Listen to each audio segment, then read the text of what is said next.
Canal Retina. Información y actualidad sobre la retina en español. Programa elaborado por la Asociación Retina Murcia, Retimur. Presenta David Sánchez. Hola y bienvenido al episodio número 15 de Canal Retina. En esta ocasión vamos a hablar de la vuelta al cole y de la educación visual para niños. Y para ello nos acompaña la oftalmóloga Patricia Ferrer.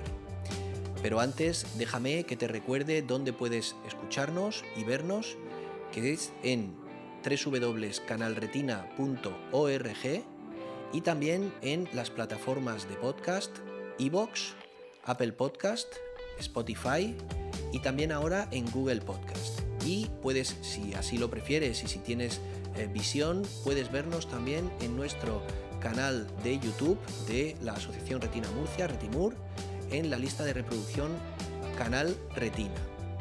Además, si quieres seguirnos en las redes sociales, lo puedes hacer en Twitter en @canal_retina. Y ahora, una vez hechas las presentaciones y dándote las gracias por estar ahí al otro lado, comenzamos. Patricia Ferrer, gracias por aceptar la invitación de Canal Retina. Gracias a vosotros por invitarme. Patricia Ferrer Soldevila es oftalmóloga, trabaja en el Hospital Virgen de la Rixaca, en Murcia, en el área de infantil.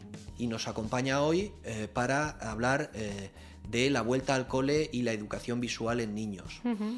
Patricia, la primera pregunta antes de nada es pedirte que nos digas si existe alguna diferencia entre el ojo de un niño y de un adulto. Sí, hay diferencias. La principal es que es el tamaño. Los ojos de los niños son más pequeños. Normalmente eso implica que suelen ser hipermétropes. Por eso, conforme los niños van creciendo, el tamaño del ojo también va creciendo y van acercándose a la emetropía, que es no tener defecto refractivo en principio. Los ojos de los niños son muy elásticos, digamos, se adaptan muy fácil a ver en todas las distancias, se acomodan, tienen una capacidad de acomodación muy grande que se va perdiendo también con la edad adulta. Ajá. Hasta que llega en la edad adulta la vista cansada, que es lo que conocemos siempre como vista cansada, la presbicia, exacto. Uh-huh. Entonces podríamos decir, ¿a qué edad el ojo de un niño que está madurando, ¿no?, alcanza su plenitud?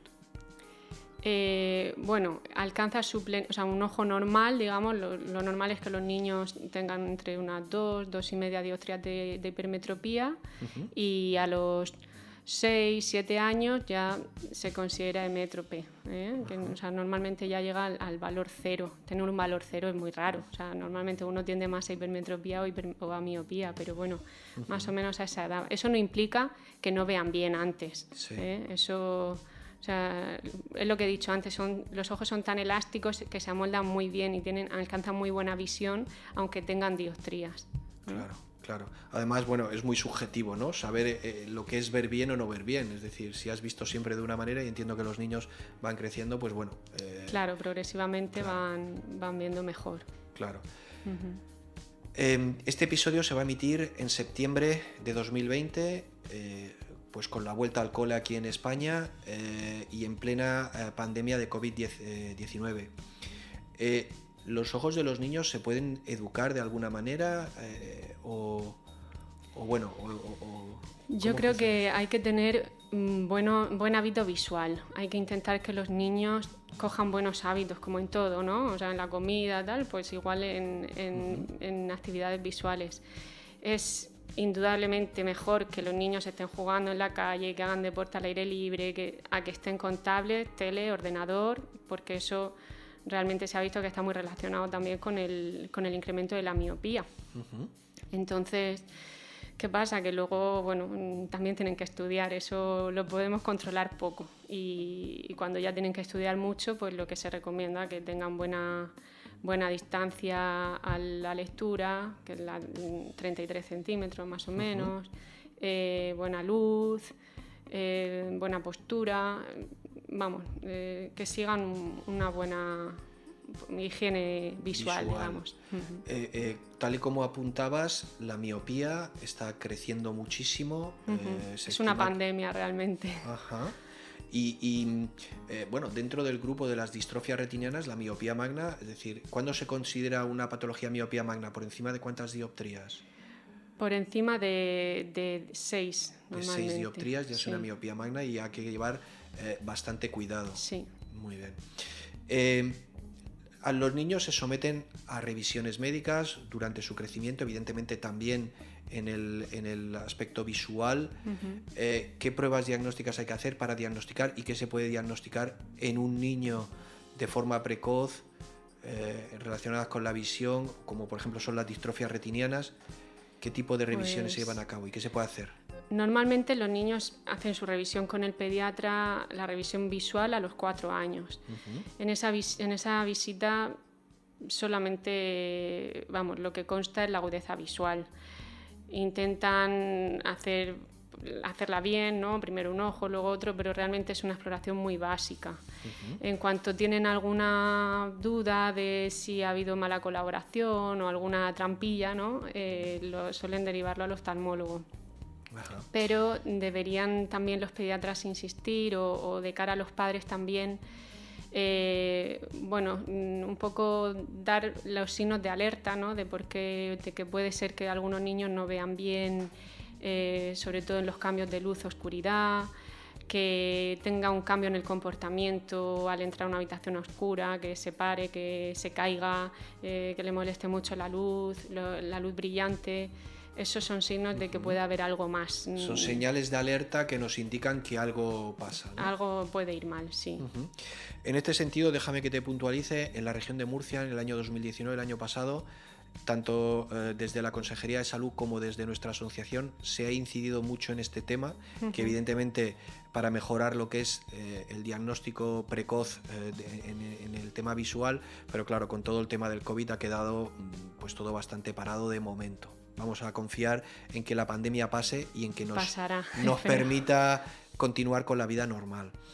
Quería preguntarte ahora, ¿cuáles son las principales enfermedades o dificultades visuales que tiene un niño?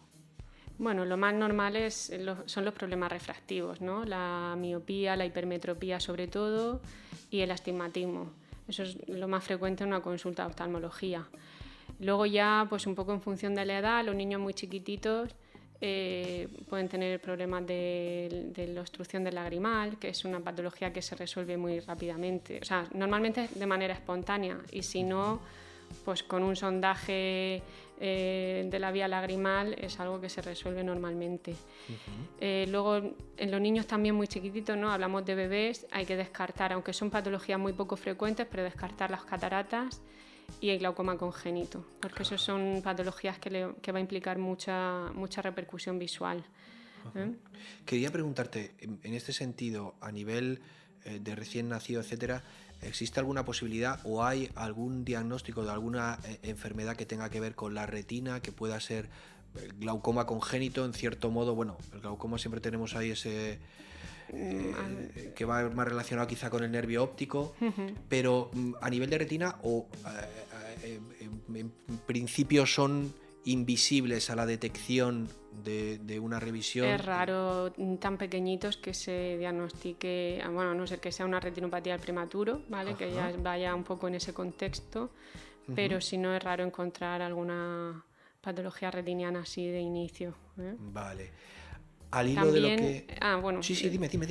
No, que algo realmente bastante más frecuente, que es lo que más vemos en la consulta de hospital, ¿no? Porque lo que hemos hablado antes son cosas tan frecuentes que ni siquiera van a la especialidad, ¿no? Que están en oftalmología general. Pero en infantil sobre todo lo que tratamos son estrabismos y la ambliopía, ¿no? El ojo vago y eso. Eso sí. Eso es, digamos, lo más, el día a día ahí. Lo más frecuente. Muy bien. Antes hablábamos de señales de alerta en las revisiones en las que el profesional puede un poco preguntando a los padres ¿qué podemos hacer los padres para tener una buena o cuidar bien de la salud visual de nuestros hijos? ¿A qué señales debemos estar atentos? ¿cuándo, si nos damos cuenta de algo, debemos decir, tenemos que acudir a un oftalmólogo? Pues un poco lo que he dicho antes, ¿no? El estar un poco alerta en esas situaciones de cambio de luz, oscuridad y tal.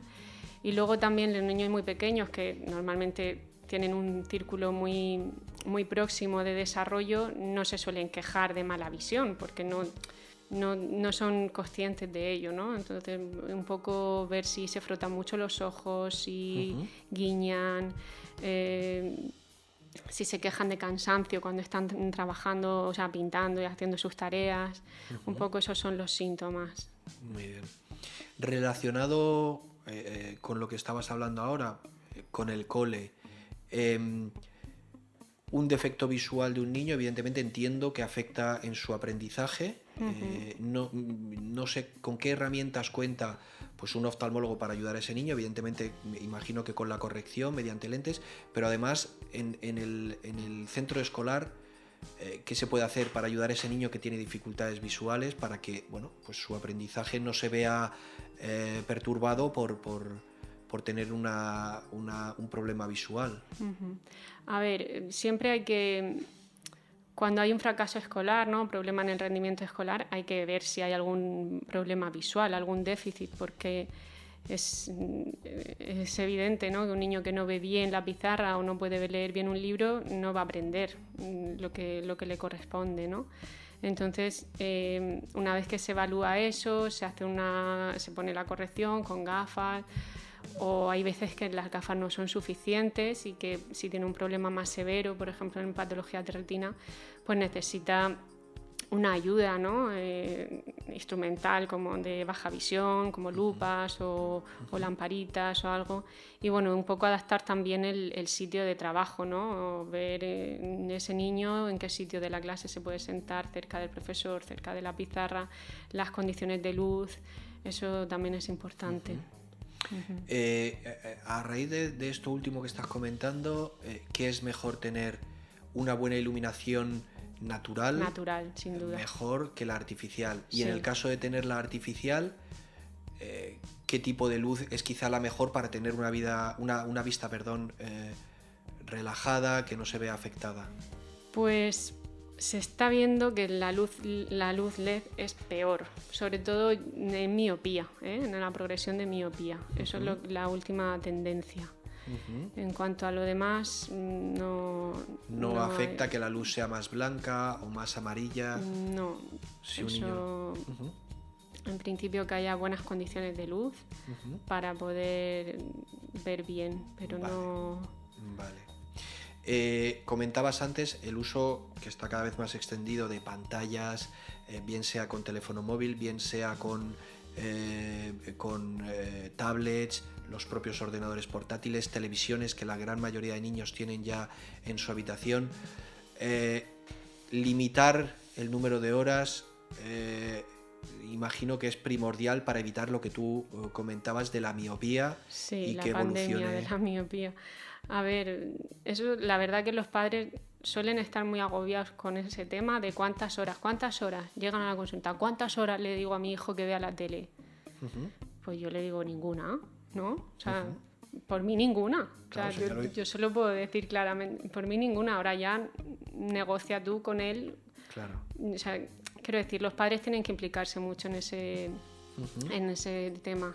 Está clarísimo, ¿no? Que cuanto más trabajo de eso, de tele, de videojuegos, de iPad, pues la progresión de la miopía va aumentando. Claro. Según tu punto de vista, ¿cuándo debemos llevar a nuestros hijos a hacerse la primera revisión oftalmológica con un oftalmólogo?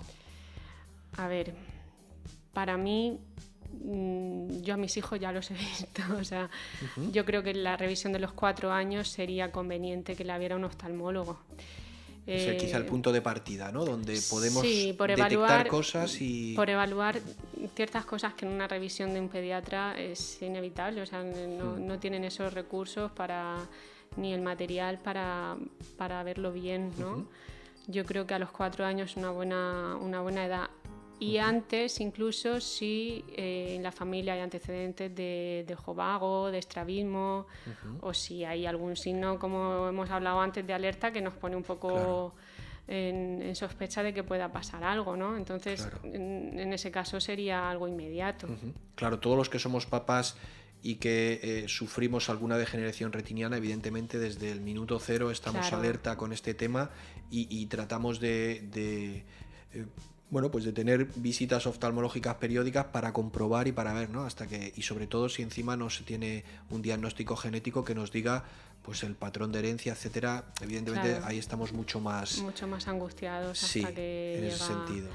Sí, lo que pasa es que todo hay que darle tiempo. O sea, es verdad que en un bebé ya hemos hablado que no es difícil llegar a saber si va a tener o no va a tener. Hay que esperar un poco el desarrollo. Su evolución, ¿no? Y precisamente esos bebés, esos niños que hoy puedan nacer con una distrofia retiniana, siempre nos gusta preguntar en Canal Retina, y casi siempre lo hacemos al final de la entrevista, por la investigación que está ahí, que están llegando cosas, y por saber si esos niños que hoy nacen con alguna distrofia retiniana, pues si tienen un futuro más prometedor. Pues yo quiero pensar que sí, ¿eh? Hay muchísimos estudios a nivel mundial en varias líneas de investigación, ¿no? Con terapia génica, con terapia celular, con suplementos y en principio hay algunos que son muy prometedores. El problema es cuándo va a llegar eso a ser algo más común, ¿no? Más accesible, ¿no? Porque hay algunos que el tratamiento pues estamos hablando de tratamientos muy, muy, muy caros. Claro. Entonces, ¿en qué momento eso se va a hacer factible? Claro, ahí habrá que ver, todo el tema de precios, etcétera, a ver cómo eso se gestiona y cómo se organiza. Patricia Ferrer, pues me comentabas antes de comenzar que estabas muy nerviosa, pero creo que ha sido fantástico, maravilloso, no ha sido, creo, para nada una tortura y como siempre nos pasa en Canal Retina con nuestros invitados, hemos aprendido mucho, ha sido un placer, te damos las gracias. Gracias a vosotros, me ha encantado estar aquí, la verdad. Pues igual decimos, muchas gracias. Bueno, y ya llegamos al final de este episodio número 15. Como siempre hacemos y siempre te decimos, si el episodio te ha gustado, te pedimos que le des a me gusta en cualquiera de las plataformas donde lo hayas escuchado o visualizado y que lo compartas en tus redes sociales, de tal manera que podamos llegar a más gente, que nos pueda conocer más gente y pueda, conocer los contenidos que publicamos y que les sirvan que les sean de utilidad. Además, ya sabes que podéis suscribiros a cualquiera de las plataformas que os hemos indicado antes y así os llegará un aviso cada vez que publiquemos un nuevo episodio. Y por nuestra parte, pues nada más, desearte que seas muy feliz y como siempre decimos, Retimur, mira por ti.